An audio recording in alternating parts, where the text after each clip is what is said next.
Alors une frog c'est quoi? C'est un leurre imitant une grenouille. On en trouve de nombreux sur le marché, des leurres durs, des leurres souples, des leurres hybrides, mais également, et c'est la catégorie à laquelle nous allons nous intéresser, des leurres au corps en plastique creux dans lequel l'armement est masqué. Ces leurres peuvent avoir différentes formes, ils peuvent être de type popper comme celui-ci, de type crawler, de type buzzbait. Il en existe également des modèles avec des appendices souples ou en silicone. Tous ces modèles sont de véritables 4x4 flottants, conçus pour prospecter au-dessus des champs d'herbier et des nénuphars, là où aucun autre leurre passe. Ces leurres, on les utilise du début du printemps jusqu'à l'automne pour rechercher majoritairement le brochet et le black bass. Maintenant, vous êtes tout à fait susceptible de capturer de grosses perches et même des silures. Concernant le matériel que l'on utilise, on peut tout à fait faire le job avec des ensembles spinning. Maintenant, je vous recommande vivement d'utiliser les modèles casting. Les lancers seront plus précis et plus discrets, mais surtout, vous pourrez extraire en force les poissons des herbiers et des nénuphars. La longueur de la canne doit faire entre 2 mètres et 2 mètres 30. C'est un bon compromis pour pêcher du petit milieu jusqu'aux grandes étendues d'herbiers des grands lacs et rivières. L'action de la canne doit être assez puissante, rapide, donc une action avec un peu de souplesse en pointe pour propulser votre grenouille, mais suffisamment de réserve pour pouvoir imprimer un gros ferrage et extraire en force un poisson. Donc je recommande une puissance entre 10 et 50 grammes minimum et jusqu'à 20-60, ce qui permet d'aller débusquer les gros brochets des zones les plus encombrées. Sur cette canne, on adapte un moulinet à la récupération élevée pour pouvoir procéder à des animations et récupérer rapidement le mou dans la bannière, mais également pour pouvoir extraire rapidement une belle prise des herbiers et de la végétation. Sur ce moulinet, on va garnir d'une tresse en 4 brins, plus résistante à l'abrasion qu'une 8 brins, de diamètre compris entre 20 pour le black bass jusqu'à 28-30 pour le brochet, voire même plus pour le silure. N'oubliez pas d'ajouter en pointe un bas de ligne en fluorocarbone que l'on adaptera bien évidemment en diamètre au poisson que l'on recherche. Un diamètre de 40 centièmes minimum pour pêcher dans les zones encombrées conviendra pour pêcher le black bass, tandis qu'on montera au-delà de 80 et voire même du millimètre pour pêcher le brochet et le silure.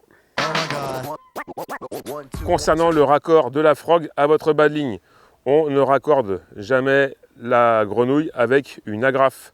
L'agrafe est trop sujette à la torsion, pourrait s'ouvrir durant les combats rudes au milieu de la végétation et aura tendance à charger des résidus empêchant la grenouille de nager librement. Donc l'idéal est de faire un raccord en direct à l'aide d'un nœud cuillère ou d'un nœud palomar. Alors la première animation est la plus simple et la plus largement utilisée, c'est l'animation en linéaire. Elle convient pour tous les modèles de grenouilles qui prennent vie lorsqu'on récupère la bannière. Donc ça concerne les modèles munis de palettes qui ont besoin donc, de tourner, les modèles crawlers qui ont besoin également d'une récupération pour crawler sur la surface, mais également le modèle buzzbait, l'hélice va tourner lors de la récupération, et les modèles munis d'un appendice souple comme ici. Donc la récupération, elle est toute simple, mais je vous la montre quand même. On va lancer sa grenouille derrière la zone à prospecter pour ne pas que le bruit, le choc sur la surface alerte les carnassiers. Puis on entame une récupération linéaire, canne haute. Canne haute, puisque quand la touche interviendra, il faudra savoir résister à la tentation, ne pas ferrer tout de suite, abaisser la canne pour laisser le temps au poisson de repartir avant d'imprimer un ferrage puissant. Donc récupération linéaire, canne haute. La deuxième animation, c'est l'animation en stop and go. Une nouvelle fois, elle convient à toutes les frogs de type munies d'un appendice souple, crawler, buzzbait, à palette, toutes celles qui prennent vie lors de la récupération. On procède de la manière suivante.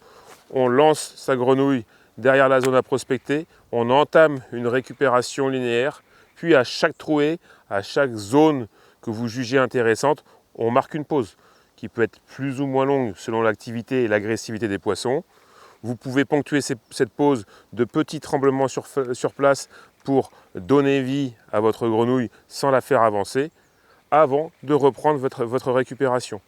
Mais prenez soin de faire des pauses dans les trouées, sorties de trouées, entrées de trouées. C'est souvent là que les carnassiers sont embusqués et qu'ils surveillent les éventuelles proies. Alors, une autre animation possible, c'est l'animation en twitching. Une animation particulièrement adaptée pour les grenouilles de ce type, munie d'appendices en silicone. Alors, on procède de la manière suivante. On va lancer sa grenouille derrière la zone à prospecter, pour ne pas que la chute du leurre sur l'eau effraie les carnassiers. Puis, on entame une récupération linéaire, mais cette fois-ci ponctuée de coups de sion, pour que la grenouille fasse des bruits de bulles et se décale de gauche à droite. Sa nage est beaucoup plus séduisante qu'un linéaire classique. Donc l'animation en twitching, très très simple, des coups de sion courts et une animation linéaire. Vous pouvez bien entendu ponctuer cette animation de pause à l'entrée et à la sortie des trouées, là où généralement les carnassiers sont embusqués. Dernière animation possible, c'est une animation par tirée sèche et courte, une animation particulièrement adaptée pour les grenouilles de type popper comme celle-ci, ou bien même crawler. Donc l'animation, vous la connaissez tous, c'est comme si on utilisait un popper classique. On va lancer sa grenouille, tendre la bannière pour prendre contact avec le leurre et imprimer un coup de sion vers le bas, sec et court, pour provoquer une gerbe d'eau et un bruit de pop. On reprend le contact avec la bannière et on renouvelle l'opération. Vous pouvez effectuer des pops réguliers et successifs, mais aussi alterner avec de longues pauses et des frétillements sur place à l'entrée et la sortie des trouées, là où encore une fois les carnassiers sont généralement embusqués. Voilà, vous connaissez désormais l'essentiel sur les grenouilles. Je vous laisse mettre ça en application au cœur des nénuphars et puis nous on se retrouve pour un prochain tuto.